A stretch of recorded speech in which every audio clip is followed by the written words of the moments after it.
عاوزين حاجة ترطب علينا في الحر، تعالوا نرطب مع بعض يا جماعة بكوباية ليمون بالنعناع فريش أجمل من بتاعة المحلات. ونشوف مع بعض، معانا هنا 4 ليمونات.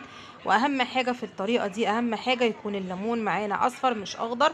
وهنبدأ نقطع الليمون كده بقشره 4 تربع زي ما انتم ما شايفين، وهنجيب شفشق وهنبدأ نحط فيه شرايح الليمون. وعشان الطعم بقى ايه، في هنا حاجة احنا هنعملها، نحط طبعا هنا النعناع وهننزل بمية مشبرة من الفريزر، تلج تلج تلج. عندك قطع تلج حطي، واي حاجة بقى. هنا هننزل بالسكر، وعشان يعادل طعم مرارة الليمون هننزل هنا بكوباية من اللبن النيدو، قصدي معلقتين كبار. وهنضربهم في الخلاط ضربا مبرحا. وبعد ما هنضربهم هنصفيهم في المصفى يا جماعة. أجمل شوية عصير ليمون بالنعناع زي بتاع المحلات بالظبط يا جماعة، والله العظيم ما يزيد ولا ينقص عنه أي حاجة. وبألف هنا وشفا على قلبك بقى، جربي طريقة الليمون دي، تحفة تحفة تحفة.